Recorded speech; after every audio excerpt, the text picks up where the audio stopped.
आज से कुछ टाइम पहले एक इंटरव्यू में किसी महापुरुष ने कहा था कि if you think my last movie was full of violence I will show you violence. And ये ट्रेलर उस बात का पक्का सबूत है कि वायलेंस आखिरकार किस चीज को कहा जाता है। संदीप रेड्डी वांगा ने एनिमल के टीजर में हल्की फुल्की झलक दी थी कि हमको एनिमल में कितना ज्यादा वायलेंस देखने को मिलेगा, और उसके बाद से लेकर अभी तक इन्होंने बहुत ही स्मार्टली मूवी को प्रमोट किया है। लेकिन इस ट्रेलर को लेकर मैं थोड़ा सा स्केप्टिकल था, क्योंकि अगर मूवी रिलीज से 8 दिन पहले आप ट्रेलर को रिलीज कर रहे हो तो फिर वो स्पॉइल होने का डर थोड़ा सा मेंटेन हो जाता है। But the trailer has been created so masterfully कि ये कुछ भी स्पॉइल नहीं करता, इनफैक्ट मूवी को लेकर और भी ज्यादा एक्साइटमेंट बढ़ा देता है। लेकिन एक एक करके हर एक चीज पे बात करी जाएगी। तो सबसे पहले ट्रेलर के सबसे पहले शॉट से शुरू करते हैं, जिसने मेरा दिमाग घुमा के रख दिया।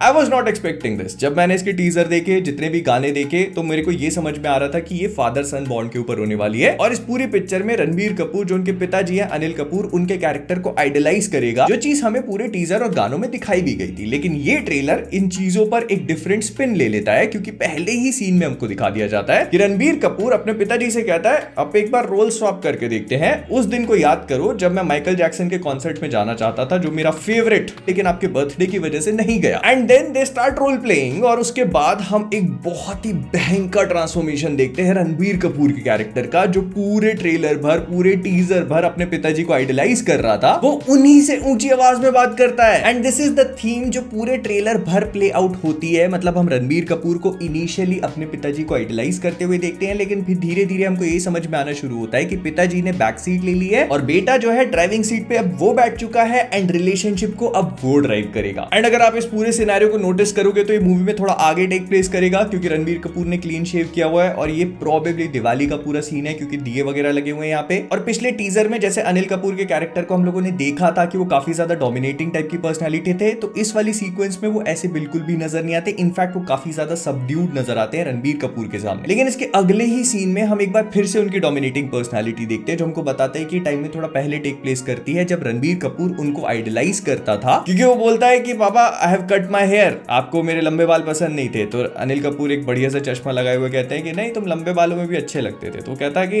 I will grow them again. और तब हम रणबीर कपूर को लंबे बालों में एक बाइक राइड करते हुए देखते हैं। ये बाइक थोड़ी सी इंपॉर्टेंट होगी, ध्यान रखना। और ये एक क्लासिक केस होता है जहां पर नार्सिसिस्टिक पेरेंट्स के जो चिल्ड्रन होते हैं वो उनको वैलिडेशन पाने के लिए उनको आइडलाइज करते हैं, लेकिन उसका प्यार, उसका वैलिडेशन पाने की लिमिट इतनी ज्यादा है, या फिर मैं ये कहूं कि कोई लिमिट ही नहीं है, क्योंकि इसके अगले शॉट में जब वो बाल बड़े करता है तो हम उसको वही सेम या उसी सेम टाइप के गॉगल्स पहने हुए देख सकते हैं, जो इससे एक सीन पहले उसके पिताजी ने पहने हुए। So he absolutely wants to protect his father, but at the same time वो उनके जैसा भी बनना चाहता है। फिर इसके नेक्स्ट शॉट पे अपनी पूरी टोली लेकर के एक बड़ी कॉन्फ्रेंस टाइप की जगह पे जाता है, जहां पे बहुत सारे लोग वगैरह बैठे हुए हैं, और वहां पर किसी का गला पड़ता है, उसको एकदम घोट के अनलाइव कर देता है।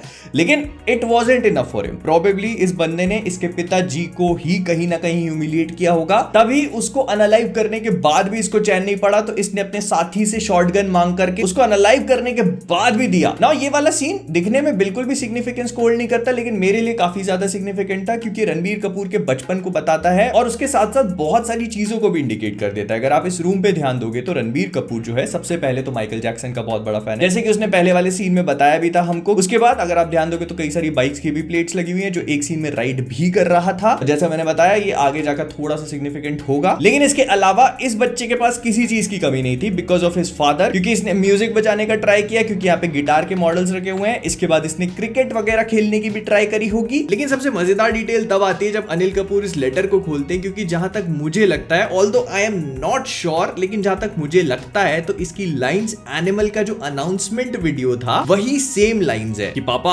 अगले जन्म में आप मेरा बेटा बनना, और फिर देखना मैं आपको कैसे प्यार करता हूं। Although I am not sure, but फिर भी कमेंट्स में बताना कि आपको क्या लगता है। लेकिन इसके बाद हम कई सारी दनादन एक्शन सीक्वेंसेस को प्ले आउट होता हुआ देखते हैं, और मुझे सबसे अच्छी चीज यही लगी कि इन लोगों ने जो हमको टीजर में एक्शन सीक्वेंस दिखाई थी, वो कुत्ते के मास्क पहने हुए लोगों वाली, वही की वही सेम एक्शन सीक्वेंसेस यहाँ पे भी दिखाई हैं, और कोई भी नई सीक्वेंस को ऐड नहीं किया to spoil out the movie. Basically ये एक ही सीक्वेंस के कई सारे मल्टीपल शॉट्स है जो हमको अलग तरीके से दिखाए गए हैं। जो एक चीज मैंने नोटिस करी वो ये थी कि टीजर में दिखाई हुई एक्शन सीक्वेंस का जो लास्ट वाला बंदा था, मतलब इन सब का जो मेन हेड गाय था, वो हमको कॉन्फ्रेंस वाले सीन में बैठा हुआ भी नजर आता है। लेकिन अगर आप इस पूरी सीक्वेंस का इंपॉर्टेंस नहीं समझ पाए तो मैं आपको समझाता हूं। ये पूरी की पूरी सीक्वेंस संदीप रेड्डी वांगा ने एक बहुत ही जीनियस स्ट्रैटेजी के तहत क्राफ्ट करी है, क्योंकि इस पूरी सीक्वेंस में हमको ये बताया गया है कि रणबीर कपूर का character hand to hand combat, gun combat, close quarters combat और चाहे जितने भी लोग आ जाएं, वो कैरेक्टर उन सब लोगों को बहुत आराम से निपटा सकता है और उसके अंदर बहुत अच्छी खासी शक्ति है। सो दैट इस ट्रेलर के एंड में जब बॉबी देओल का कैरेक्टर फू करते करते इसका बहुत आराम से काम डालेगा तो हमको बॉबी देओल की शक्ति का अंदाजा होगा। All of this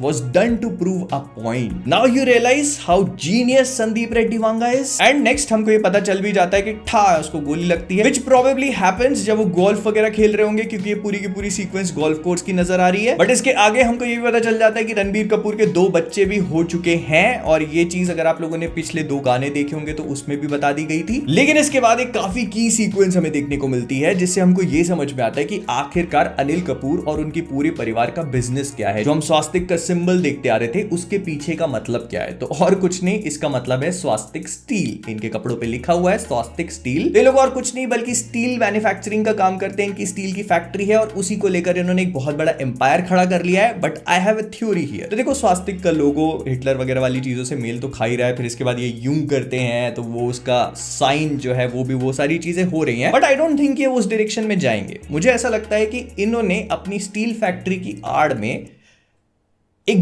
gun empire भी खड़ा किया है। I mean it kind of make sense कि अगर आपकी स्टील या फिर मेटल्स की फैक्ट्री है तो आपके पास रिसोर्सेज तो पूरी हैं, तो उसका इस्तेमाल करके हो सकता है कि लोग सुमड़ी में वेपन्स का व्यापार भी कर रहे हो, विच वुड टोटली एक्सप्लेन कि अनिल कपूर इतने पावरफुल पर्सनालिटी कैसे बन गए। लेकिन उसके बाद हमें देखने को मिलता है एक माइंड ब्लोइंग सीन जो मैंने नहीं सोचा था। मतलब जब टीजर में इस गैटलिंग गन को दिखाया गया था तो मुझे लगा था कि हाँ ये नॉर्मल साइज से बड़ी है, लेकिन इतनी बड़ी I did not think of it. तो this is the reason why मुझे लगता है कि ये लोग गन्स के एम्पायर में हैं, क्योंकि ऐसी गन को मैन्युफैक्चर करवाना वही इंसान सोच सकता है जिसकी खुद की गन की फैक्ट्री हो। बिकॉज अगर आप नोटिस करोगे तो 100% कस्टमाइज लग रही है। सबसे पहले तो जो चीज मैंने ऑब्जर्व करी वो ये है कि पूरी की पूरी गैटलिंग गन एक बाइक के मॉडल में बनाई गई है। इसकी 2 हेडलाइट है जो एब्सोल्युटली किसी भी गैटलिंग गन को कभी जरूरत नहीं पड़ती। फिर इसके बाद इसमें सिलेंडर्स वगैरह लगे हुए हैं, एक गेज लगा हुआ है जो प्रोबेबली इसकी हीटिंग वगैरह को मॉनिटर करता है ताकि ओवरहीट ना हो सके। मैं बिल्कुल भी हैरान नहीं होऊंगा अगर इसमें कूलेंट भी हो तो। फिर इसके बाद मुझे इसमें कुछ पिस्टन विस्टन टाइप की चीजें भी लग रही थी। I have no idea what that is, but हाँ जितना मुझे समझ में आया तो मेरे ख्याल से पूरी की पूरी गैटलिंग गन एक बाइक के मॉडल पे है, जिनसे रणबीर कपूर एक्चुअली प्रोबेबली इस मूवी में काफी ज्यादा ऑब्सेस्ड है। मैंने पहले भी बताया था कि उनके रूम में बाइक की प्लेट्स लगी हुई हैं, वो बाइक ड्राइव करते हुए भी दिखे थे हमको स्टार्टिंग में। लेकिन फिर हमें दिखाए जाते हैं बॉबी देओल जो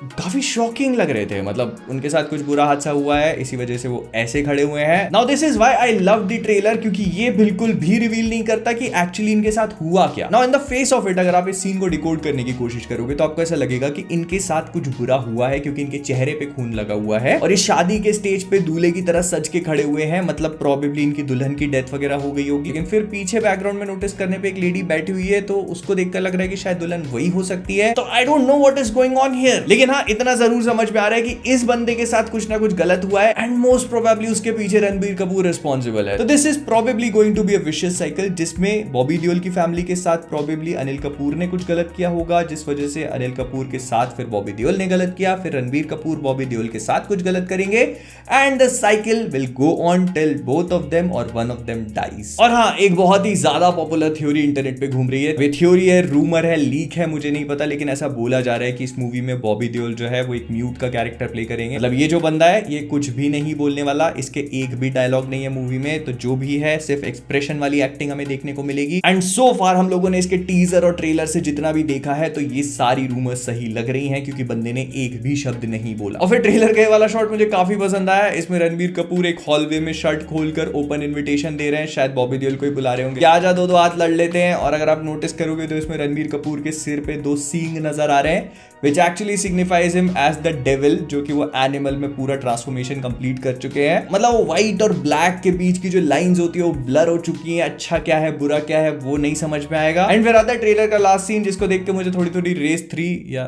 4 थी उसकी याद आ गई। और इनिशियली आई वाज एक्सपेक्टिंग कि अच्छी खासी बैटल होगी, क्योंकि इन्होंने ट्रेलर में इसको अच्छे से सेटअप किया था, बिकॉज रणबीर कपूर एक काफी एफिशिएंट फाइटर नजर आ रहे थे। लेकिन नहीं, बॉबी देओल एक तरफा रगड़ दिया, लिटरली रगड़ के उसके ऊपर लेट के सिगरेट पी रहे हैं। तो कुल मिला के ये था एनिमल का ट्रेलर, जिसको मैंने अपने लेवल पे ब्रेक डाउन करने की कोशिश करी, लेकिन इसके साथ ही साथ मैंने अपने लिए भी और आपके लिए भी इसको पूरी तरह से स्पॉइलर फ्री रखा है। मैं इसमें बहुत ज्यादा अंदर तक नहीं घुसा, बिकॉज मूवी को 8 ही दिन बचे हैं, तो इसका एक्साइटमेंट, हाइप और सब कुछ बनाए रखते हैं। लेकिन हाँ, जो चीजें मुझे अच्छी लगी वो मैंने आपको बताया। लेकिन हाँ, अब मैं आपसे जानना चाहता हूँ कि इस पूरे ट्रेलर के बारे में आपके क्या थॉट्स हैं, क्या ओपिनियंस है, please do let me know. और हाँ, अगर वीडियो पसंद आया तो लाइक कर देना, शेयर कर देना, और वो बाइक वाली चीज के बारे में मुझे सब कुछ बताना। जाने से पहले फ्लिक क्वेस्ट से मैं हूं मोहित, और आप सभी लोग